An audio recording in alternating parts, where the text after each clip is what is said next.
ആറ്റിങ്ങലിലെ വിവരങ്ങളുമായി ഹരികൃഷ്ണൻ ഇപ്പോൾ ടെലിഫോൺ ലൈനിലുണ്ട് എന്നുള്ളതാണ് മനസ്സിലാവുന്നത്. ഹരി, അവിടെ ആറ്റിങ്ങലിൽ ഇനി ഏതൊക്കെ പ്രദേശങ്ങളിലുള്ള വോട്ടുകളാണ് എണ്ണാനുള്ളത്? അവിടെ ആർക്ക് മുൻതൂക്കമുണ്ട് എന്നുള്ളത് ഹരിക്ക് പറയാൻ പറ്റുമോ? അല്ലെങ്കിൽ അങ്ങനെയുള്ള സാധ്യതയുള്ള സ്ഥലമാണെന്ന് പറയാൻ പറ്റുമോ?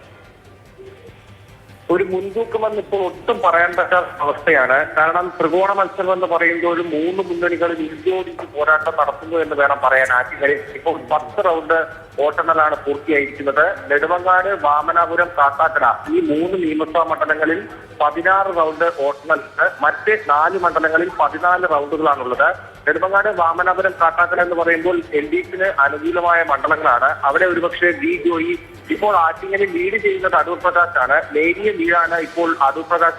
1688 വോട്ടിന്റെ ലീഡ് മാത്രമാണ് ഇപ്പോൾ അടൂർ പ്രകാശ് ഉള്ളത്. നെടുമങ്ങാട്, വാമനാപുരം, കാട്ടാക്കട എന്നീ നിയമസഭാ മണ്ഡലങ്ങളിലെ അവസാനത്തെ 7 റൗണ്ട് കൂടി എണ്ണുകയാണെങ്കിൽ ഒരുപക്ഷെ ബി ജോയിക്ക് മുന്നിലെത്താനുള്ള സാധ്യതയുണ്ട്. യെസ്, എന്തായാലും നോക്കൂ, നമ്മൾ കേരളത്തിലേക്ക് ഒന്ന് വന്നാൽ മിക്കവാറും മണ്ഡലങ്ങളിലൊക്കെ കൗണ്ടിംഗ് അതിന്റെ ഏറ്റവും അവസാന ഘട്ടത്തിൽ എത്തുകയാണ്. ഇടുക്കി മണ്ഡലത്തിൽ ഇനി 1-2 മണ്ഡലങ്ങളിൽ 1-2 നിയമസഭാ സെഗ്മെന്റ് മാത്രമാണ് ഇനി എണ്ണിത്തീരാനുള്ളത്. അവിടെ വലിയ വിജയം ഡീൻ കുര്യാക്കോസ്.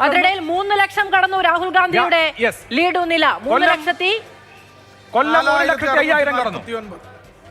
3,04,649 വോട്ടുകളുടെ ലീഡ് വയനാട്ടിൽ രാഹുൽ ഗാന്ധിക്ക്.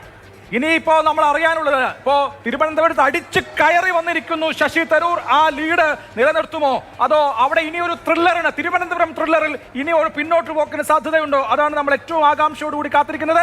ആറ്റിങ്ങലിൽ ഇപ്പോൾ ഉള്ള ഈ നാരോ എഡ്ജ് മറികടക്കാനുള്ള സാധ്യതയും. ഈ നാഷണൽ ടാലി നേരത്തെ പറഞ്ഞതുപോലെ എത്രയോ നേരമായിട്ട് 298 നിൽക്കുകയാണ്. ഇനി പെട്ടെന്നൊരു വലിയ മാറ്റം അത് NDAക്ക് വലിയ ഭൂരിപക്ഷം നൽകുന്ന രീതിയിൽ വരുമോ? അങ്ങനെയുള്ള സാധ്യത കാണുന്നില്ല. മറ്റ് കുറയുന്നു. നോക്കൂ, ഇതാ 237-99. BJP 237 താഴുമ്പോ ഇന്ത്യൻ നാഷണൽ കോൺഗ്രസ് 99 സീറ്റ്. അതായത് തരൂരിന്റെ അടക്കമാണ് ഈ 99. ഏതെങ്കിലും ഒരു സീറ്റിൽ കൂടി ലഭിച്ചാൽ കോൺഗ്രസ് 100 അടിക്കും.